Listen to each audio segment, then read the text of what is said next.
एक बार फिर से स्वागत है। हम चर्चा कर रहे हैं शत्रुघ्न सिन्हा ने जो आज हमला बोला है नरेंद्र मोदी के नेतृत्व को, पर एक तरह से सीधा सीधा नहीं, लेकिन ऐसे हमला से कम नहीं माना जा सकता है। साथ ही उन्होंने धमकी भी दी है, चेतावनी भी दी है। उन्होंने कहा है कि चाय की प्याली और होठ के बीच में अभी फासला है।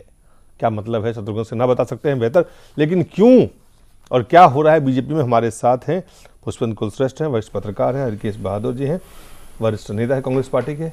Pushpendra, Shatrughan Sinha popular film star है, बीजेपी में बहुत दिनों से हैं, सांसद रहे, मंत्री बनाए गए, और अभी बीच में कई बार, ये पहली बार नहीं है जब शत्रुघ्न सिन्हा ने पार्टी लाइन के बिल्कुल अलग जाके कोई बात कही हो। ये क्यों नहीं माना जाए कि सिर्फ आपको पद नहीं मिला, तो आप अपने कद को बड़ा मानते हैं, पद नहीं मिला इसलिए आपने एक विवाद बयान देके शुरू कर दिया। देखिए, मुझे लगता है कि शत्रुघ्न सिन्हा भारतीय जनता पार्टी में अपना रोल कुछ फिल्म के रोल की तरह समझ रहे हैं। तो जिस किस्म का उन्होंने डायलॉग बोला है, मैं समझता हूं कि कोई भी समझदार और मैच्योर पॉलिटिशियन कभी ये नहीं कहेगा कि पद मेरे पास नहीं है लेकिन कद मेरा बड़ा है। कोई दुनिया में आज तक सोनिया गांधी और अटल बिहारी वाजपेयी से लेकर नेहरू जी ने भी कभी नहीं कहा कि मेरा कद बड़ा है। ये अपना कद अपने आप ही बता रहे हैं कि मेरा कितना बड़ा है। दूसरी बात यह है कि ये जो बागी तेवर हैं, ये कोई पहली बार नहीं है, आपने पहले भी सुना होगा। आज से साल डेढ़ साल पहले भी बागी हो रहे थे। उस समय कई सारी कयास लगाए जा रहे थे कि आप कांग्रेस पार्टी में जा रहे हैं, तमाम सारी बातें। लेकिन मेरी एक बात ये समझ में नहीं आती कि चाहे वो भारतीय जनता पार्टी हो या कांग्रेस पार्टी हो, ये लोगों ने इसको कोई कॉर्पोरेट हाउस समझ लिया है कि हमें मैनेजर या डिप्टी मैनेजर या की पोस्ट नहीं मिलेगी हमें, तो हम फौरन जो है उस कंपनी के खिलाफ बगावत कर देंगे। अब अगर आपको एक पूरी टीम बनाई गई है, उस टीम में बहुत लोग शामिल नहीं है, तो आप सुषमा स्वराज को वो जगह नहीं मिली, मुरली मनोहर जोशी को वो जगह नहीं मिली जहां होना चाहिए था। राजनीति में लोग अपने दमखम पे आगे बढ़ते हैं, किसी को कहीं किसी की वजह से नहीं होता। और भारतीय जनता पार्टी का इनको शुक्रगुजार होना चाहिए था कि शत्रुघ्न सिन्हा को लगातार पार्टी ने मेंबर ऑफ पार्लियामेंट बनाया, अपनी टिकट दी। कोई उनका राजनीतिक कैरियर नहीं है, वो एक सिनेमा के कलाकार हैं, और उसकी हैसियत में हेमा मालिनी को भी नहीं रखा गया। इस बार बहुत से लोगों को नहीं रखा गया। तो जिसको नहीं रखा जाएगा, आप उन हालात में यकायक आपको याद आएगा अडवाणी जी सबसे कद्दावर हैं, उन्हें प्रधानमंत्री घोषित होना चाहिए। पूरा देश जानता है कि अडवाणी जी प्रधानमंत्री के एक पोस्ट एक कैंडिडेचर की हैसियत में 2009 का चुनाव लड़ चुके हैं, और तमाम नेताओं को सारी जितनी भी संगठन है उसके तहत अभी टीम घोषित हो गई है। लेकिन बार बार ये कह देना कि साहब अगर मुझे नौकरी नहीं मिली है तो फिर ये कंपनी खराब है, मुझे ठीक नहीं लगता है, मेरा कद बड़ा है, ये शत्रुघ्न सिन्हा अपने छोटे होने का कद दिखा रहे हैं। अगर इस तरीके के मामलात आगे बढ़ेंगे तो भारतीय जनता पार्टी को भी सख्ती से काम लेना चाहिए। ये कोई ऐसा मामला नहीं है कि आज शत्रुघ्न सिन्हा को आपने कोई पद नहीं दिया तो ये नाराज हो गए, बिहार में इसे पद नहीं मिला तो वो नाराज हो गए, गोवा में किसी को पद नहीं मिलेगा तो वो नाराज। ये जो इस तरीके की राजनीति में समझता हूं, इसे भारतीय जनता पार्टी नहीं, हर पार्टी के अंदर ये स्थिति है। लेकिन आप ये देखिए, हर पार्टी के अंतर्गत तो है, लेकिन लोग जब सियासत में आते हैं तो पद और कद ही बढ़ाने के लिए आते हैं। हर किसी सेवा के लिए तो बहुत कम लोग रह गए हैं जो गिने चुने हुए हैं कि शायद वो सोच भी है या नहीं है। तो ऐसे में अगर शत्रुघ्न सिन्हा ये बात कह रहे हैं तो निगोशिएट कर रहे हैं, बार्गेन कर रहे हैं, या कुछ मांग कर रहे हैं, इसको ऐसे क्यों नहीं, ये भी समझा जा सकता है। देखिए, ये भारतीय जनता पार्टी का अंदरूनी मामला है, इस पर मुझे नहीं, लेकिन तमाम पार्टियों में है। लेकिन आपने एक सवाल दूसरा उठाया कि राजनीति में लोगों के आने का सवाल। हमें अच्छी तरह मालूम है कि अभी आज के कुछ दशक पहले तक जो लोग राजनीति में आते थे वो सेवा करने की भावना से आते थे जी। उनका एक उद्देश्य होता था कि हम समाज और देश के लिए काम करेंगे। उस प्रक्रिया में उनका भी फायदा ही होता था, वो भी कुछ बनते थे या कुछ उनको मौका मिलता था काम करने का, इससे उनको भी लाभ ही रहता था। लेकिन ये उनका मकसद हुआ नहीं करता था। होता ये था कि वो समझते थे कि अगर हमें कोई मौका मिल जाएगा तो हम देश और समाज के लिए कुछ करेंगे। उनके मन में कुछ रहता भी था, योजनाएं रहती थी कि ये करना चाहिए, ये करना चाहिए, ये चीज़ नहीं ठीक हो रही है, वो चीज़ सुधारी जानी चाहिए। तो वो समझते थे कि वो ऐसा काम करेंगे जिससे देश और समाज को, लोगों को फ़ायदा होगा। अब लोग एक दूसरे मकसद से आ रहे हैं। ज़्यादातर लोग धनोपार्जन के लिए आ रहे हैं, ख्याति के लिए आ रहे हैं। समझते हैं कि इसमें धनोपार्जन करेंगे, ऐशो आराम की ज़िंदगी बिताएंगे, लोगों पर रोब दाब रखेंगे, लोगों के बीच में दिखाएंगे कि हम बहुत बड़े हैं, या कुछ इस तरह से कि घमंड में रह करके अपने विरोधियों को दबाएंगे, कुचलेंगे, इस तरह की तमाम जो फालतू बातें हैं जो कभी राजनीति में, खास तौर से आज़ादी के बाद जो लोग आए राजनीति में, उन लोगों के मन में ये सब बातें नहीं थी। उनके सामने मिशन था, वो देश के लिए काम करना चाहते थे, देश को उन्होंने आज़ाद कराया था, तो उन्होंने परंपरा डाली। वो परंपरा काफ़ी दिनों तक चलती रही। ये परंपरा कुछ दशकों तक चली, उसके बाद ये सारा प्रोसेस डैमेज होने लगा, इसलिए कि उसमें इस तरह के एलिमेंट घुसने लगे। उनको लगा कि हम इसमें आ करके और ज़्यादा फायदा उठा सकते हैं, ज़्यादा समाज के अंदर प्रतिष्ठित होकर के या अपना रुतबा को बढ़ा सकते हैं, ये आप कहिए, ताकि वो घमंड से में घूमने के लिए, लोगों के बीच में रोब-दाब बनाने के लिए, इसकी वजह से राजनीति बड़ी विकृत होती गई। अब तमाम तरह के अपराधी और तरह तरह के फील्ड से काम करने वाले, अब देखिए आप सिनेमा के लोगों को तो आप देख ही रहे हैं, अपराधियों को देख ही रहे हैं, ब्यूरोक्रेसी के लोग 60 साल तक तो ये नौकरी करते हैं, जनता से मिलने और जनता का काम करने से इनका कोई बहुत लेना देना नहीं होता। 5% अफसर आपको मिलेंगे जो लोगों से मिलते हैं, उनकी परेशानी सुनते हैं और उसको दूर करने की कोशिश करते हैं, नहीं तो ज़्यादातर अफसर, 5% भी मैं ज़्यादा कह रहा हूँ, लोगों से मिलना ही नहीं चाहते। ये खामी राजनीतिक दलों की है तो कि मैं आपको वही कहना चाहता हूं कि वो लोग जब आ जाते हैं राजनीति में, 60 साल तक तो नौकरी किए, उसके बाद रिटायर होकर के और तुरंत किसी राजनीतिक पार्टी में गए। राजनीतिक पार्टी का नेता किन परिस्थितियों में, किन कारणों से, वो तो बेहतर वही एक्सप्लेन करेगा। ऐसे लोगों को लिया और तुरंत उसको MP बनाया, MLA बनाया, मिनिस्टर बनाया, बहुत सारे गवर्नर बनते हैं, तरह तरह की चीज़ें करते हैं।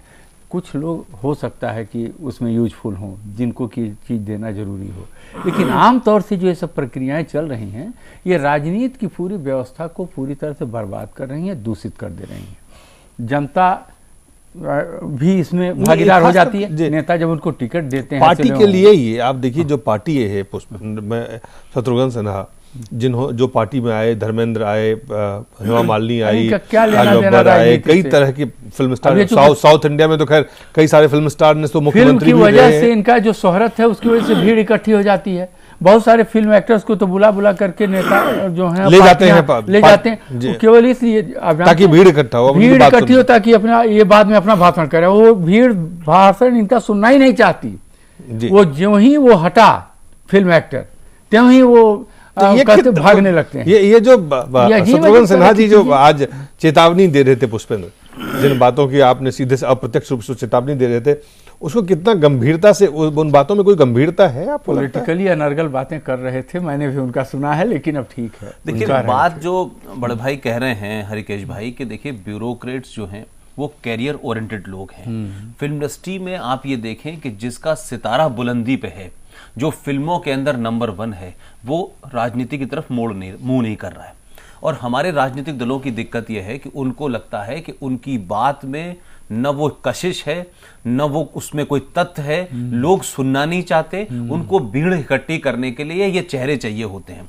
अब इसमें सवाल ये है, फायदा ले रहे हैं शत्रुघ्न सिन्हा, तो क्या मैं उसमें जो दूसरा दिक्कत है, जिन पार्टियों ने इन लोगों को अपनी मीटिंगों में बुलाया, भीड़ इकट्ठी करी और उसके बाद खुदा हाफिज कह दिया, लेकिन ये जितने भी हैं, चाहे विनोद खन्ना हो, चाहे धर्मेंद्र हो, हेमा मालिनी हो, जया बच्चन हो, राज बब्बर हो, ये तमाम सारे वो लोग हैं जो फिल्मी पर्दे से इनका कैरियर समाप्त हो चुका है। इन्होंने क्या किया कि इन्होंने भीड़ जुटाई और उसके बाद कहा कि भीड़ तो अब हमारी है, अब मैं जाऊंगा नहीं यहां से। अब नेताजी के सामने लेने देने का सवाल यह हो गया कि उन्होंने तो बुलाया था इसको भीड़ इकट्ठी करने के लिए, वो तो कह रहा है कि नहीं अब मैं यहीं रहूंगा। अब नेताजी के सामने संकट है, वो कहते नहीं अब मुझे बनाओ, कद को भी ढूंढ रहे हैं। तो अब उसने कद अपना बढ़ा लिया। अब नेताजी की मजबूरी है कि उन्होंने कहा भाई मेरा टाइम है भाषण देगा, नहीं भाषण तो हो गया, भीड़ मेरी है, मैं चला। तो अब उसकी कीमत मांगता है वो। जब वो कीमत मांगता है तो इनको लगता है यार कि अभी तो बड़ा दिक्कत हो गई। शत्रुघ्न सिन्हा, विनोद खन्ना, हेमा मालिनी, राज बब्बर, जया बच्चन, नजरुद्दीन, नवजोत सिंह सिद्धू, ये तमाम सारे वो नाम हैं, नहीं इसमें तीरानी, ये तमाम वो लोग हैं जो नेताओं के गले पड़ गए हैं। अब नेताओं को लगता है कि चलो इनको कहीं एक सीट दे दें। अब होता यह है कि कुछ जगह तो इन लोगों ने राज्यसभा के माध्यम से इनको लाना शुरू कर दिया। कई देश के बड़े नेता भी आप देखें, जो बहुत बड़े नेता हैं, आप देखें कि वो भी चाहते हैं फिल्म स्टार, क्रिकेटर, ये तमाम। इससे एक बात साफ हो रही है जो हरिकेश जी कह रहे हैं और लगातार इसके पीछे जो एक असल गंभीर जो सवाल है वो ये हैं कि जो नेतृत्व कर रहे हैं, जो बड़े नेता भी कथित रूप से जो बड़े नेता हैं देश के, उनको भी अपने आप पे, अपने विचार पे, अपने उन चीजों पे भरोसा नहीं है। उनको नहीं लगता है कि उनका विश्वास ही लोगों में नहीं है कि उनको उनके नाम से भीड़ इकट्ठा हो। दिलीप, लोकतंत्र धीरे धीरे भीड़ तंत्र में कन्वर्ट हो रहा है और भीड़ जिसके पास ज्यादा है वो बड़ा नेता है। आज भी तो देखिए कि जो बड़े मुद्दे हैं कि मोदी देश में पॉपुलर है क्योंकि फेसबुक पे, ट्विटर पे, ये लोगों का मानना है। आम जनता कितनी कनेक्ट है, नहीं कनेक्ट है, इसका कोई मतलब नहीं है। और मोदी कितने बड़े लीडर हैं, इसका छोटा सा उदाहरण यह है कि अभी कल ही परिवर्तन यात्रा या कौन सी यात्रा पे शिवराज सिंह चौहान निकले हैं, इस पार्टी का सबसे कद्दावर नेता, जिसके चेहरे से अमेरिका डर रहा है, यूरोपियन यूनियन उसको बुला रही है, लंदन के लोग मिलने आ रहे हैं, लेकिन भारतीय जनता पार्टी के इस चुनावी जो मुखिया हैं उनकी तस्वीर मध्य प्रदेश के पोस्टर से गायब है। तो आप जो बात कह रहे हैं वो बेसिक यही है कि जब आपके पास आइडियोलॉजी नहीं होगी, लोगों को पता है कि आप झूठ बोलते हैं, आप दगेबाज हैं, आप वादा खिलाफी करते हैं, आप हर बार बेवकूफ बनाते हैं, तो आपको भीड़ की चाहिए जरूरत। लिहाजा ये तमाम सारी चीजों की उत्पत्ति। और दूसरी बात एक बात कही है हरिकेश भाई ने, कहा है कि रिटायर्ड ब्यूरोक्रेट। अब उसमें एमएस गिल का नाम ले लें, टीएन चतुर्वेदी का नाम ले लें, लेकिन एक नाम इस देश में पूरा बच्चा बच्चा जानता है, उसका नाम है मनमोहन सिंह, जो देश का प्रधानमंत्री है। वो आज तक इस देश का कोई चुनाव नहीं लड़ा भाई मेरा, लेकिन 10 साल से इस देश के प्रधानमंत्री के पद पे बैठे हुए हैं। उनको इससे कोई मतलब नहीं है कि मैं क्या कर रहा हूं, लोग क्या सोच रहे हैं, मेरी बात कुछ कनेक्ट हो रही है नहीं। तो जो ब्यूरोक्रेट है, और वही मान सकता है, तो इस देश का ब्यूरोक्रेट, यस सर, आप उनसे कहिए गाली दे दीजिए, यस सर, उस यस सर के चलते मनमोहन सिंह सर्वाइव कर रहे हैं। आप ये देखिए ना, ये राजनीतिक दलों के लिए के सामने गंभीर सवाल है कि आप चूंकि जब आपके सामने विचार नहीं है, एजेंडा नहीं है, जनता को के काम करने के लिए आपका कोई मानसिक जो सोच कहते हैं बुनियादी सोच नहीं है, तो आप इन तमाम, चाहे वो ब्यूरोक्रेट हो, चाहे वो फिल्म स्टार हो, चाहे वो क्रिकेटर हो, चाहे वो अपराधी हो, चाहे वो कोई भी जो वोट आपको जो वोट दिला सकते हैं, वोट दिला सकता है या जो वोट आपके लिए काम कर सकता है, उसको आप आगे बढ़ाते हैं। ये तो राजनीतिक दलों की समस्या है कैसे नहीं, वो वोट और नोट की समस्या तो है ही जी। और ये जो समस्या है, ये समस्या को और विकराल, इस प्रक्रिया से और इसको विकराल बनाया जा रहा है। धीरे धीरे आप देखेंगे कि राजनीति में जब जनता भी उसमें सहयोगी होती जा रही है ना, जब टिकट ऐसे लोगों को पार्टियां दे देती हैं तो जनता बाद में इनको वोट भी देती है। और कई बार तो ये देखा गया है कि अगर पार्टियां टिकट न भी दें, हमने देखा है कई हिम्मती नंदन बहुगुणा को हराया था अमिताभ बच्चन ने। अमिताभ बच्चन, वो तो ऐसा बहुत सारी चीजें आपको राजनीति में मिलेंगी कि पॉलिटिकल, एक सीरियस लीडर जिन्होंने लगातार अपने जीवन भर काम किया है लोगों के लिए। उनको एक सुपरस्टार फिल्म बॉम्बे से, मुंबई से आते हैं, बॉलीवुड से। राजनीति की शुरुआत किसने की जी? ये तो पहली शुरुआत तो कांग्रेस ने की, और जिस तरीके से लाए और फिर उसके बाद वो रहे, फिर वो चले गए, ये बात अलग है। ये बात अलग, क्योंकि उनको वो एक अलग इशू हो सकता है। लेकिन आप देखिए सुनील दत्त आए, लेकिन सारे फिल्म स्टार जितने भी अब आ रहे हैं वो सुनील दत्त नहीं हो सकते। सुनील दत्त ने अपना कद अपनी उससे बनाया था, अपनी क्रेडिबिलिटी बनाई थी, और आज उनके जाने के बाद भी उनकी वजह से उनके बेटे के साथ इतनी सिंपैथी है, ये उसका एक बहुत बड़ा कारण है। तो आप ये देखें ना कि अभी कुछ दिन पहले भारतीय जनता पार्टी में जिस तरीके की खबरें आई कि अमृतसर से जो मेंबर ऑफ पार्लियामेंट है नवजोत सिंह सिद्धू, उन्होंने भी ट्वीट किया था, उन्होंने भी इस तरीके का गुस्सा दिखाया, उनकी पत्नी ने भी आके उनके माध्यम से किया आगे करके, और फिर किस तरीके से उनको एडजस्ट किया गया। और आज देखें कि उनको दिल्ली का चुनाव की राजनीति का नवजोत सिंह सिद्धू को इतना जबरदस्त एक्सपीरियंस है कि पार्टी ने उनको दिल्ली जैसे महत्वपूर्ण राज्य के चुनाव में गडकरी का असिस्टेंट बनाया है। और कोई आदमी जो था वो चुनाव के गणित में दिल्ली के अंदर नहीं था, बीजेपी के पास कहीं एडजस्ट करना था नवजोत सिंह सिद्धू को। तो आप ये देखें कि ये तमाम सारे लोग अपनी कीमत लेंगे। जब आप उनसे कीमत ले रहे हैं, उनके चेहरे की, उनकी पॉपुलरिटी की, तो वो भी पार्टी से कीमत लेंगे, और आप नहीं देंगे तो एक नमूना है। उसी तरह नाराज होंगे, कभी हेमा मालिनी नाराज होंगी, कभी राज बब्बर नाराज होकर समाजवादी छोड़ के कांग्रेस में चले आएंगे। तो ये सिलसिला चलेगा, ये रुकेगा नहीं, किसी एक पार्टी तक नहीं है ये। और इसके पीछे एक गंभीर सवाल है कि राजनीतिक दलों और राजनेताओं में वैचारिक शून्यता। भारतीय राजनीति वैचारिक शून्यता की तरफ चली गई है, कोई विचार ही नहीं है, सिर्फ मैनेजमेंट है, जीतना है, कैसे भी जीतो। आप मसल पावर के माध्यम से, आप मनी पावर, मसल पावर, फिर आपको चेहरे की पावर चाहिए तो चेहरे ग्लैमर, आप सारी चीजों के बात करो। आप देखिए इन तमाम चीजों के आगे ग्लैमर को आप अपने साथ जोड़ रहे हैं, और ग्लैमर जब आप उसको ड्यू नहीं देते, उन्हें लगता है कि हर चीज की कीमत होती है, क्योंकि उन्हें लोगों से कनेक्ट, लोगों के लिए काम करने का कोई उनका जज्बा नहीं है। ना कोई मतलब ही नहीं है। थोड़ा बहुत तो काम कोई आदमी किसी पद पर बैठ जाता है तो करता ही लेकिन करता एक है। सवाल, आखिरी सवाल मैं इस, जो लोग, जो मतदाता है, पार्टी भी उनको ले जाती है, टिकट देती है, जो मतदाता उनके लिए वोट करते हैं। दिलीप, आप देखो ना, भारत की राजनीति को हम मेट्रोपॉलिटन का जो कल्चर है उससे नहीं समझ सकते। अभी भी इस देश के अंदर सोनिया गांधी को लोग समझते हैं ये गांधी जी की बेटी है, गांधी परिवार से इसका ये संबंध है, गांधी जी को समझते हैं कि नेहरू जी का कोई रिलेशन है। इस पूरे देश में इतने दूर दराज में लोगों को कुछ पता ही नहीं है। जिस सिनेमा की आप बात करते हैं, कुछ गांव में, कुछ शहरों में सिनेमा लोग महीनों में देख पाते हैं, एक सिनेमा घर है, लोग इंतजार करते हैं। अब वहां ये हीरो चल रहे हैं, उनका नाम है, वो इनको देखते हैं। अभी अब हम देखेंगे दिल्ली से 100 किलोमीटर दूर एक शहर है, वहां पे जहाज उतर जाता है तो भीड़ इकट्ठी हो जाती है। तो जिस देश में आप जो कह सकते हैं कि डेवलपमेंट या तमाम सारी प्रोग्रेस का ये हो गया, हेलीकॉप्टर को उतरने के बाद लोग देखते हैं। या जब नेता डिलीवर नहीं करते हैं तो उनको लगता है जब कोई नहीं डिलीवर करता है तो जिसको जो थोड़ी देर के लिए स्थिति है। आपकी बात बिल्कुल सही है आजकल, क्योंकि पॉलिटिकल सिस्टम में जो एक्चुअल पॉलिटिकल लोग हैं वो तो धीरे धीरे आउट होते चले जा रहे हैं। उसमें चाहे नेताओं की मेहरबानी कहिए, जनता की कहिए, या दोनों की सम्मिलित मेहरबानी कहिए, या परिस्थितियां कहिए, वो धीरे धीरे ड्राइव आउट हो रहे हैं। और ये जो है इस तरह के एलिमेंट इसमें घुसते चले जा रहे हैं जिनका कोई कमिटमेंट ही नहीं है।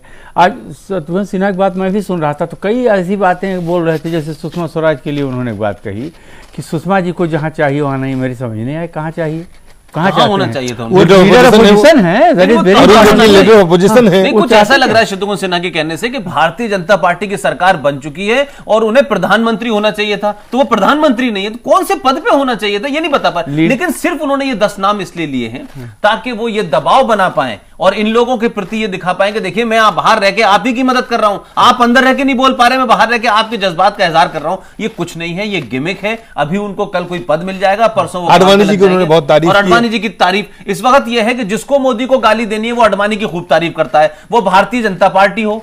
और अभी जिस वजह से शत्रुघ्न सिन्हा ने मोदी के खिलाफ की बात नहीं कही है लेकिन आडवाणी के फेवर में कही है, कांग्रेस पार्टी के प्रवक्ता शकील साहब से लेकर जगदम्बा पर सबको अच्छे लगने लगे शत्रुघ्न सिन्हा और कहा कि बड़ा अच्छा फैसला है। और यही शत्रुघ्न सिन्हा अभी कल कहेंगे कि मोदी सबसे अच्छा है तो सबके लिए बुरे हो जाएंगे। तो ये लोग बड़ी छोटा सा ब्रेक लेते हैं, ब्रेक के बाद जल्द वापस लौटते हैं।